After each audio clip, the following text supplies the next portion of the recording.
Bonjour et bienvenue dans votre émission de prière. Dans Éphésiens au chapitre 6 et au verset 25, il est écrit « Marie, aimez chacun votre femme comme le Christ a aimé l'Église et s'est livré lui-même pour elle, afin de la sanctifier après l'avoir purifiée par l'eau et la parole, pour faire paraître devant lui cette Église ou cette épouse glorieuse, sans tache, ni ride, ni rien de semblable, mais sainte et sans défaut. » Et aujourd'hui, nous voulons vous encourager à prier pour vos épouses. Hier, avec nos invités, les pasteurs Pat et Gladys Adboulam, nous avons encouragé à prier pour les époux. Et je veux vous encourager aujourd'hui, mesdames, vous qui êtes mariées, à partager cette émission à votre mari. Utilisez tous les moments qu'il faut pour mettre cette émission devant lui, sous ses yeux. Et il va prier pour vous. Ce sera, je crois, une bénédiction pour vous parce qu'il y a beaucoup de maris qui ne prient pas pour leurs épouses. Ça s'apprend. Et aujourd'hui, on veut vous encourager à pouvoir prier en tant que mari pour votre épouse. Avec notre invité, voilà, on s'est posé la question comment prier pour son épouse. Alors, Pasteur Pat, tu vas pouvoir nous encourager un peu à pouvoir prier pour nos épouses respectives. Tout à fait. C'est vraiment un sujet qui me tient à cœur. Parce que quand le verset que tu as lu tout à l'heure sur Éphésiens chapitre 5 au verset 27, qui parle justement pour faire paraître devant lui cette Église glorieuse, sans tache ni rien de semblable, mais sainte et irréprochable, ça montre à combien l'épouse a une valeur. Et je crois que si nous voulons justement dans cette série parler de vivre un couple épanoui, nous devons prendre nous en tant que rôle, en tant qu'homme, pas seulement en tant que chef dominant, mais aussi comme homme de prière, qui va faire en sorte que notre épouse, parce que comme je dis souvent dans la société, l'épouse a changé, a évolué. C'est-à-dire qu'elle a été transformée, c'est-à-dire qu'à l'époque elle était épouse, mère, mais aujourd'hui elle est aussi active dans la société. Elle travaille, elle est blogueuse. Par exemple, mon épouse à Mardi Gladys, elle fait des émissions, tout. Elle a besoin que moi, en tant qu'époux, je la soutienne dans tout ce qu'elle entreprend. Et aussi en tant que mère, parce que souvent nous vivons aussi une société où aujourd'hui les enfants ne sont plus comme les enfants que mes parents étaient auparavant. Et ça, pour moi, c'est vraiment important de prendre ce rôle-là. Et pourquoi est-ce que je dis ça? Parce que souvent, nous les maris, nous aimons un verset. Nous aimons beaucoup ce verset-là qui se trouve dans Colossiens, chapitre 3, au verset 8. Il dit, pas au verset Colossiens, chapitre 3, verset 18, puis il dit, « Femme, que chacune soit soumise à son mari comme il convient dans le Seigneur. » On aime parler de ça. Mais qu'est-ce que cela signifie? Signifie quoi être soumise? Est-ce que c'est faire tout ce que nous demandons de faire? Souvent, nous avons aussi aujourd'hui une société où la femme veut prendre sa place parce qu'elle dit qu'elle est mise en dessous, qu'elle veut être à l'égalité. Et moi, je crois qu'elle est égale. C'est pour ça que Dieu a pris la côte de l'homme pour faire en sorte de quoi? De faire la femme. Et cette côte représente qu'ils marcheront côte à côte. Mais pourquoi est-ce que je veux dire ça? C'est parce que c'est important, nous, en tant qu'hommes, si nous voulons que notre femme soit soumise, si nous voulons que notre femme soit aimante, nous devons prendre du temps pour prier pour elle. Nous devons prendre le temps de nos occupations, de nos préoccupations, de dire oui, je veux une femme soumise. Ce n'est pas en lui répétant tout le temps ce verset. En lui disant, voilà, regarde ce que dit la Bible. Et souvent, l'erreur que nous avons, nous, en tant qu'hommes, nous aimons montrer notre position de force. Mais je crois que la force d'un homme, c'est la prière. Parce que là, nous mettons qui devant la responsabilité? Pas l'épouse, mais Dieu. Parce que la Bible dit que celui qui trouve une femme trouve le bonheur. C'est la responsabilité de Dieu. C'est Dieu qui fait une promesse. Et cette promesse, elle ne va s'accomplir que si tu mets Dieu en priorité. Et comment mettre Dieu en priorité? C'est en priant pour elle. En prenant le temps, en tant que mère, en tant qu'épouse, en tant que femme active dans la société, de dire oui, aujourd'hui, ma femme a des défauts, ma femme peut-être a des choses, mais la Bible dit, Marie, aime ta femme comme Christ a aimé l'Église. Christ nous aime pas pour ce qu'on est, ou pour ce qu'on fait, ou pour ce qu'on ne fait pas. Non, c'est pour ce qu'on est, ce qu'il nous a mis en nous. Et je crois que notre responsabilité en tant qu'homme, ce n'est pas de lui montrer ce que la Bible dit d'elle, c'est de dire ce que Dieu dit d'elle. Souvent, nous parlons, et j'aime beaucoup tes émissions, quand on parle de confesser, souvent on parle de confesser d'un mauvais langage. La Bible dit qu'en vérité, le mot confesser, c'est dire ce que la parole de Dieu dit. Qu'est-ce que dit la parole sur la femme? Qu'elle est vertueuse, qu'elle est précieuse, qu'elle est comme un diamant. Un ami, John et Laura, des amis me disaient souvent, si tu traites ta femme comme une reine, elle te traitera comme un roi. Et souvent, la réalité, c'est que si nous voulons qu'elle nous traite comme un roi, nous devons la traiter comme une reine. Nous devons prendre en compte tout son être entier. Et c'est pour ça que je crois en ça. Je crois que quand je prie pour elle, il y a quelque chose qui est en train de se faire surnaturellement. Nous parlons depuis le début de la semaine sur le mariage. Souvent, nous basons notre vie de mariage, vie de couple sur les années, sur le naturel et pas sur ce que dit la Bible. Qu'est-ce que dit la Bible ? Souvent, on m'a inculqué, on m'a instruit en me disant que la pression, tu ne la mets pas sur quelqu'un, tu la mets sur ce que Dieu t'a donné. Quelle est cette promesse qu'il nous a donnée ? Il a dit, vous trouverez le bonheur, que celui qui trouve une femme trouve le bonheur. C'est-à-dire que ce n'est pas dans l'argent, dans l'activité, dans le fait de ce que les hommes vont t'apporter, mais plus de ce que tu vas faire de ce que tu as. C'est un peu cette image que je donne souvent aux personnes. On peut te donner une rose, mais qu'en fais-tu de cette rose-là ? Parce qu'elle peut se faner par le temps, mais ta prière fera qu'elle ne se fanera pas. Ta prière fera qu'elle sera plus éclairée. La prière que tu vas faire, elle va aussi changer ton regard que tu as d'elle. Parce que c'est vrai que ce que des fois les hommes vivent, et j'ai vécu ça aussi pendant des années. Pendant le début de mon mariage, pendant ces 3 années, c'est ce que je disais dans la première émission, pendant 3 années, je lisais la parole, elle dit que ceux qui trouvent une femme trouvent le bonheur, mais je trouvais que le malheur. J'étais insatisfait. Pourquoi ? Parce que je ne regardais que sur les circonstances. Je regardais que elle vis-à-vis de quoi ? De ce que moi je préjugeais ou du niveau que je pensais d'une femme. Mais quand je me suis mis à faire ce que Dieu m'a demandé, de prier pour elle, de lui donner la parole, parce que c'est ce que disait tout à l'heure, c'est ce que tu disais sur Éphésiens. Et quand tu donnes la parole, qu'est-ce que la Bible dit ? Elle éclaire, elle sanctifie, elle fait d'elle une lumière. Et c'est ça que j'aime. C'est pour ça que quand je lis la parole, quand je vois ce que Dieu nous dit de faire, je me dis que mon regard ne sera plus dans le naturel, mais mon regard sera spirituel. Parce qu'il dit, Marie, aime ta femme comme Christ a aimé l'Église. Comment aimer son épouse si ce n'est pas en priant pour elle ? La Bible dit que l'amour n'est pas en parole, mais en action, en démonstration.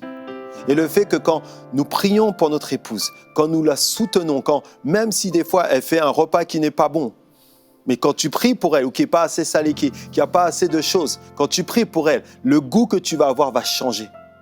Pourquoi ? Parce que plus tu t'approches de Dieu, plus l'amour de Dieu va couler encore plus en toi. Et qui fait que ce que Dieu t'a donné, tu ne le verras plus comme une malédiction, mais comme une bénédiction.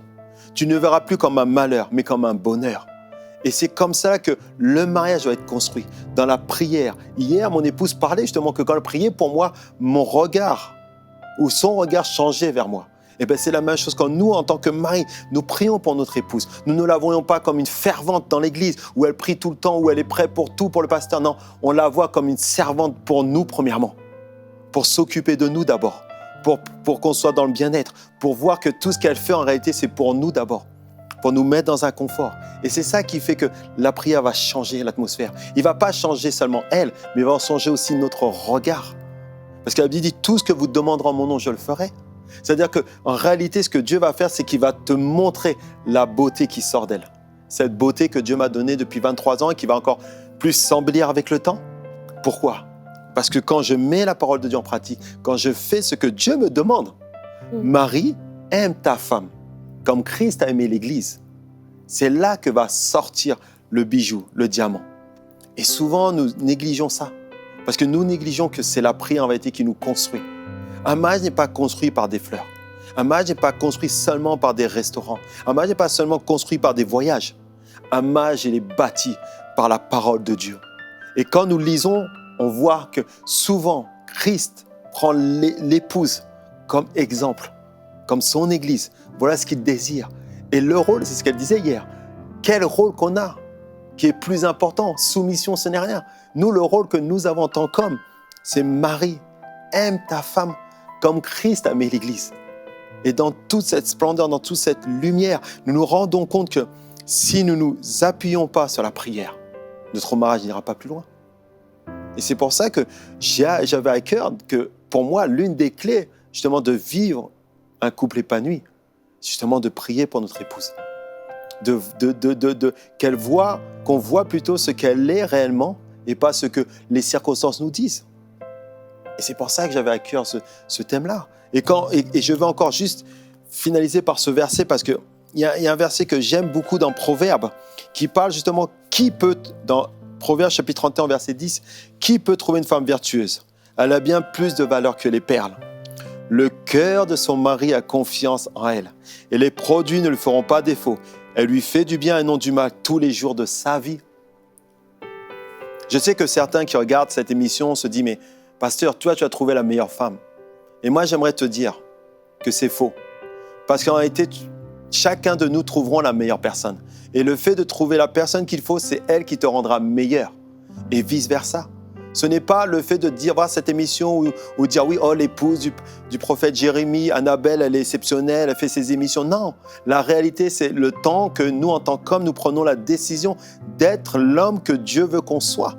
C'est-à-dire de prendre le temps de prier, de donner la parole, afin justement de la sanctifier. C'est ce que dit la parole de Dieu. Sanctifiez-la par la parole. Et ça fait toute la différence dans notre vie. Et je crois réellement en ça. Si nous, les hommes, nous prenons notre rôle de prier pour notre épouse, premièrement en tant qu'épouse, elle fera de nous des rois.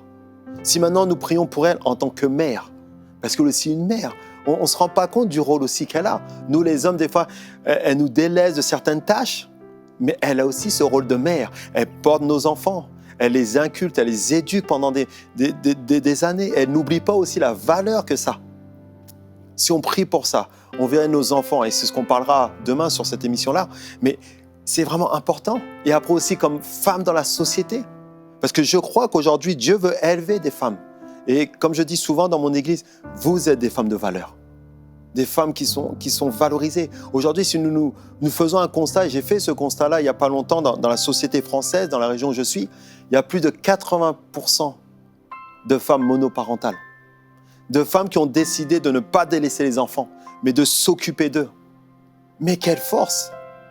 Combien d'hommes vont laisser leurs enfants, mais elles ont un caractère que nous devons acquérir. De dire non, ce n'est pas seulement les enfants de la femme, c'est aussi les enfants du père. Mais le fait de voir cette qualité-là, qu'elles n'abandonneront pas leur enfant, alors à combien plus forte raison elles n'abandonneront pas leur mari? Et j'aime cette prière, j'aime voir cette femme vertueuse. Est-ce que tous les jours de ma vie, pendant 23 ans, j'ai vu ça? Non. Mais j'ai décidé que la parole de Dieu serait ma ligne de mon mariage. C'est lui qui me dit comment me comporter. C'est pour ça que je veux qu'on prie pour les femmes, pour les épouses. Amen. Dans Ésaïe au chapitre 37, il y a une image que je voudrais utiliser. Il est écrit que Ézéchias avait reçu une lettre qui parlait de destruction, ses ennemis, etc. Et il est écrit, Ézéchias prit la lettre de la main des messagers, la lut et monta à la maison de l'Éternel. Ézéchias la déploya devant l'Éternel. Et je voudrais vous encourager, vous les époux, à pouvoir déployer tous les domaines qui concernent votre épouse devant l'Éternel. Amen, amen. À prier pour tous les domaines, tu en as cité quelques-uns. Il y en a encore d'autres. Tous ces domaines, il y a tout un tas de domaines, tout un tas de circonstances, de choses que la femme vit.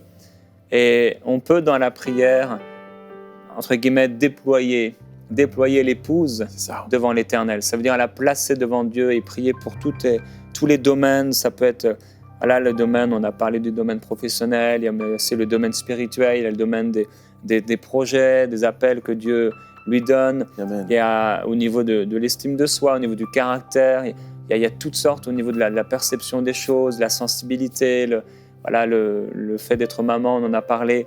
Il y a bien des sujets pour lesquels on peut prier pour nos épouses. Et aujourd'hui, on va prendre le temps de prier pour nos épouses. C'est tout à fait vrai ce que tu dis. C'est vraiment ce temps-là où on doit considérer que Dieu nous a donné un talent, des perles. Mais qu'est-ce qu'on va faire de ces perles-là? Comment est-ce qu'on va pouvoir les faire rentrer dans cette société? On voit aujourd'hui dans certains pays où la femme est mise de côté, ou certains pays où moi j'ai grandi dans une culture asiatique où l'homme était tout. Moi, je suis d'une fratrie de l'aîné. Je n'ai jamais touché un balai jusqu'au jour de mon mariage. Je ne savais même pas ce que c'était faire le ménage. Pourquoi? Parce que pour la culture asiatique, l'homme, c'est lui qui est tout. Et des fois, je voyais ma mère tout faire. Et je me disais, mais est-ce que c'est ça que je veux pour mon épouse? Et c'est là que je me dis, non, on doit avoir, nous, en tant qu'homme, en tant que mari, en tant que père, et aussi en tant qu'homme dans la société, remettre à la place que Dieu a donnée à la femme. C'est-à-dire pas en dessous de l'homme, pas au-dessus de l'homme, non, à l'égalité. Et c'est ce que je disais hier encore. C'est si Dieu a choisi la côte, ce n'est pas par hasard pour faire la femme. Il l'a choisi pour qu'on soit côte à côte ensemble, pour qu'on combatte les mêmes combats ensemble, pour qu'on s'épaule ensemble, pour qu'on se fortifie ensemble, qu'on s'encourage ensemble. Et je crois en ça. Je crois que la prière change l'atmosphère. Je crois que la prière change les pays. Je crois que la prière change aussi notre vision, nous, en tant qu'hommes, de ce que la femme a comme place dans la société, dans l'Église et dans la maison. Amen. Et Gladys, j'en profite que tu sois là, mais comment, en tant qu'épouse, tu aimerais que Pat prie pour toi? Est-ce qu'il y a des choses ou des... Ouais, bien sûr, en fait, même des fois, en fait, on a des temps, nous, en famille, en fait, on va prier ensemble. Et souvent, j'entends mon mari prier pour moi. Je me dis waouh. Et je peux entendre au travers de ces prières la façon dont il peut percevoir les choses et recevoir les choses de la part de Dieu pour moi. Et vraiment, ça m'encourage, en fait. Et je sais qu'il y a certaines situations que j'ai pu dépasser et vivre et aller au-delà, justement, juste par rapport à sa prière à lui, parce que réellement, il m'a amenée devant le Seigneur et j'ai été fortifiée au travers de ses prières. Donc, avoir le soutien et la prière de son mari, ça veut vraiment dire énormément de choses. Ça veut dire...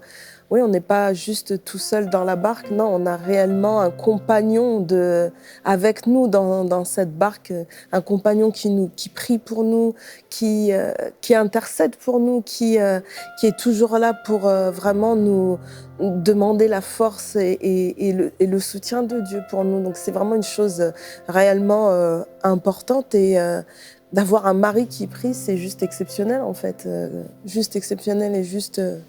merveilleux en fait. Gloire à Dieu. Et le Seigneur est en train de me toucher dans mon esprit. Et plusieurs maris, le Seigneur vous appelle à, lorsque vous allez voir votre épouse dans les prochaines minutes, les prochaines heures, à vous arrêter et juste prier pour elle. Et c'est vrai qu'on peut prier dans le lieu secret, mais on peut prier, comme tu l'as dit, avec lui ou avec elle. Et je veux vous encourager, Marie, à prier pour votre épouse. Vraiment. On peut avoir des demandes, on peut faire des demandes à l'épouse, fais-moi à manger, fais-moi ceci, etc. Mais quand vous allez la voir, et peut-être vous regardez ça ensemble, prenez la main de votre épouse et vous dites « Je veux prier pour toi ». Simplement, sans explication. Et vous priez pour elle de tout votre cœur. Vous priez avec amour, avec passion pour elle. Et la présence du Saint-Esprit va descendre sur vous. La présence de Dieu va vous toucher d'une manière particulière.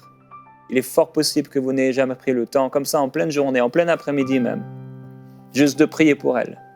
Vous prenez ses mains et vous priez avec force, avec amour pour elle, déclarant, décrétant la parole de Dieu dans sa vie, détruisant les mensonges sataniques, faisant tomber les forteresses qui peut-être se sont placés dans ses pensées, des mensonges que le diable lui a donnés, lui a dit et qu'elle croit peut-être et qui l'empêche d'avancer. Peut-être c'est des choses qui la retiennent et qui retiennent les projets que Dieu a mis dans son cœur et ils sont là, Dieu les a donnés. Mais elle a du mal à imaginer que ce soit vrai, elle a du mal parce qu'elle regarde peut-être à travers une mauvaise perception. Et quand vous allez prier pour elle, vous êtes comme Dieu dans cette situation tout à coup.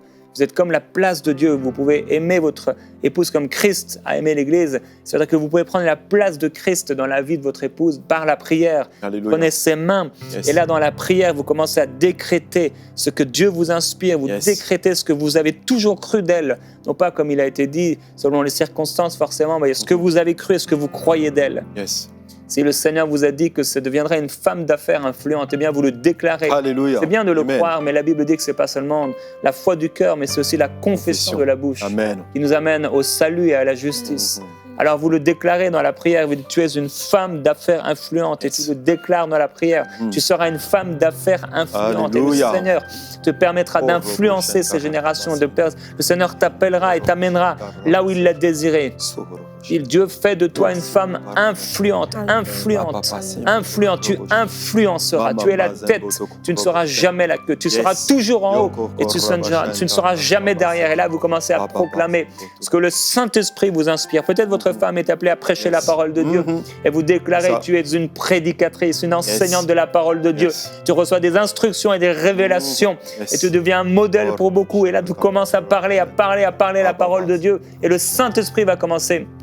Alors que tu commences peut-être dans le naturel, il va prendre le relais et tu vas voir des choses que... Et je crois que Dieu parle au mari, il montre aussi des images. Il montre des images. Je me souviens lorsqu'on était en région parisienne et que le MCI n'existait pas encore, que Annabelle ne prêchait pas et le Saint-Esprit m'a montré 2 images d'elle.